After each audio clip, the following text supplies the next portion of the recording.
being written about the Prime Minister's time in office. Apparently, it's going to be out by Christmas. Is that the release date or the title? My dear listeners, a tragedy has struck that leaves us reeling in sorrow and outrage. Charlie Kirk, a vibrant American voice, a man of just 31 years, has been cruelly taken from us, shot down in cold blood, the architect of America's largest youth political movement silenced forever. This is not merely an American loss. It reverberates across oceans, igniting a firestorm of grief and fury. And what unfolded next will shake you to your core. Across the Atlantic, British activist Tommy Robinson has unleashed a searing rebuke against our own Prime Minister, Keir Starmer, accusing him of complicity in the very climate that breeds such violence. These are not mere words.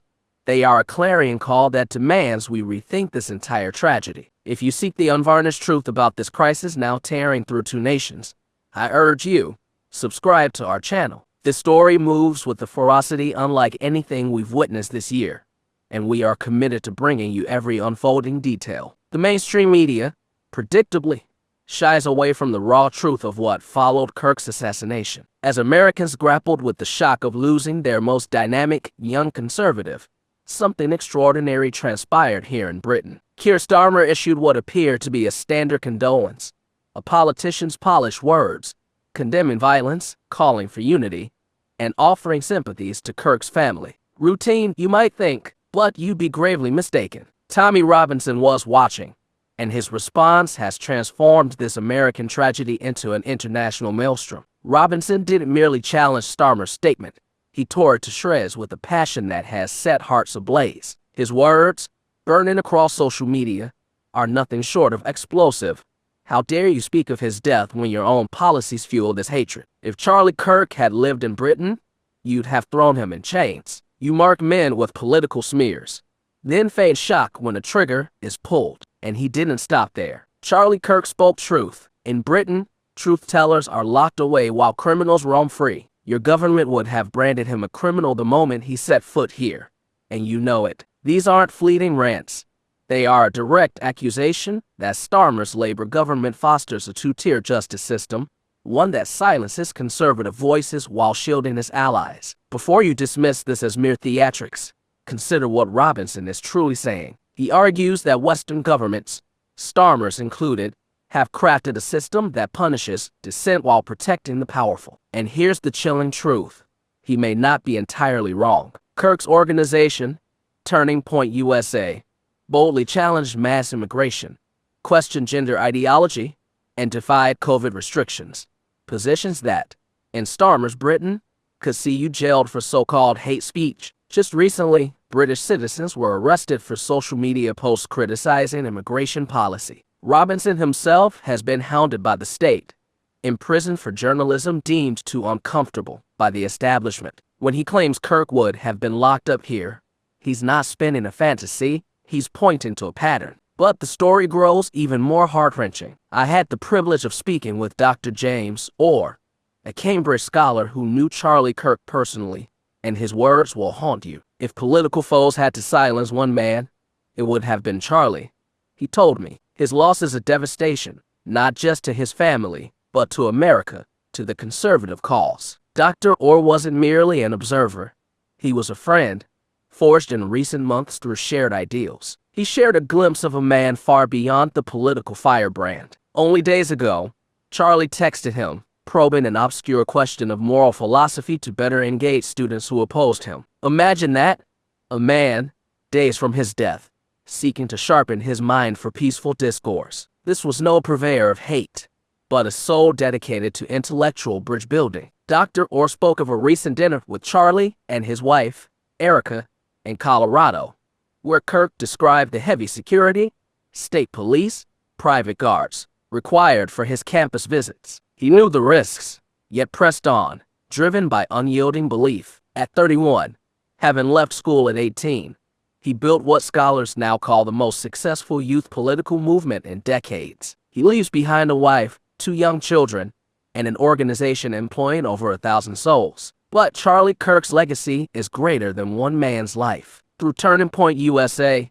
he reshaped how young conservatives engage with politics. When he began, Campuses were strongholds of progressive thought, where conservative students felt voiceless, abandoned by a Republican establishment that didn't grasp their generation. Kirk changed that. He didn't create a stale political club. He sparked a cultural revolution, making conservatism vibrant, even daring, for the young. What made him truly formidable was his refusal to preach only to the converted. He ventured into the most liberal universities, engaging hostile audiences in open debate, and winning them over. Students, fed a steady diet of progressive dogma, began to question him when faced with his clear, confident arguments. This is why Robinson's accusation strikes so deeply. Kirk's respectful yet unapologetic activism is precisely what lands you in a British cell today. The UK's hate speech laws are so sweeping that a single social media post can lead to arrest. Non-crime hate incidents are logged by police, even without a crime. Robinson, persecuted for over a decade, knows this intimately.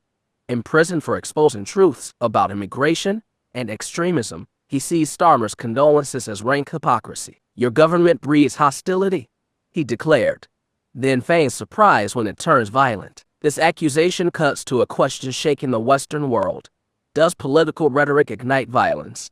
Or does suppressing discourse create the tinderbox? Robinson argues that by criminalizing speech, governments don't erase extreme views.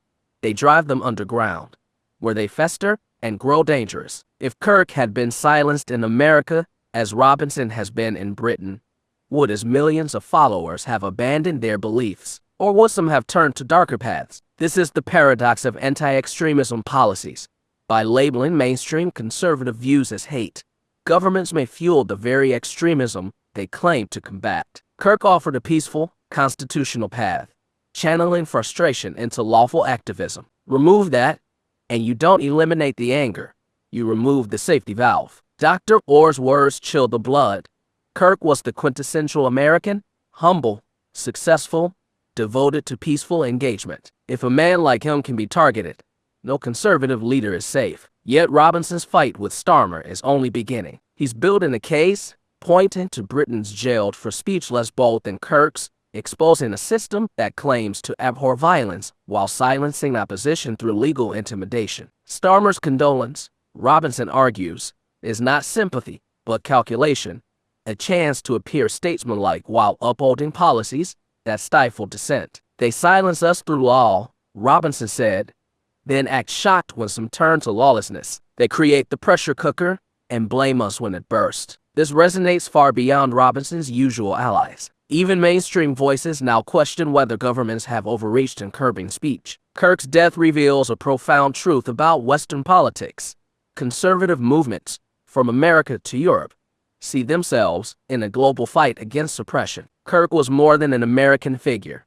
He was a beacon for young conservatives worldwide, silenced by their own institutions. His assassination is seen as an attack on them all. The question now is whether his death will cow conservatives into silence or galvanize them to fight harder. Early signs point to the latter.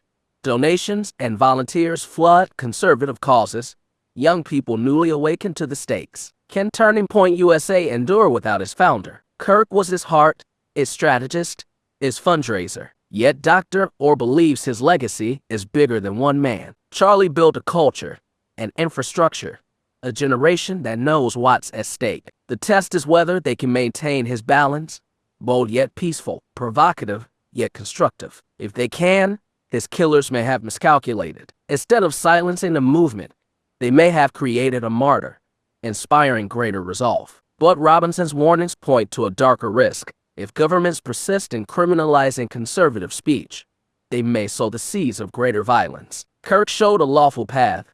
Remove it, and the desire to fight doesn't vanish. It finds other means. Robinson, persecuted despite his peaceful protests, embodies this danger. If governments crush lawful dissent, what message do they send to those tempted by unlawful means? Kirk's death and Robinson's defiance mark a turning point. The mainstream will use this tragedy to demand more censorship, claiming fiery rhetoric must be tamed. But Robinson's insight suggests the opposite. Perhaps more freedom, not less, is the answer. Perhaps giving people lawful ways to voice their frustrations makes them less likely to turn to violence. Charlie Kirk proved conservatism could be bold, peaceful, and effective. His death is a wake-up call. We need more like him, not fewer. This story is far from over, and his ripples will shape our future. What do you make of Robinson's charges against Starmer? Do governments, in curbing speech, risk fueling violence? Share your thoughts below. I read every one. And if you want to stay ahead of stories the mainstream buries or distorts, subscribe to our channel and turn on notifications. In times like these, independent voices matter more than ever. The establishment may wish us blind to these truths, but we will keep shining a light, no matter the cost.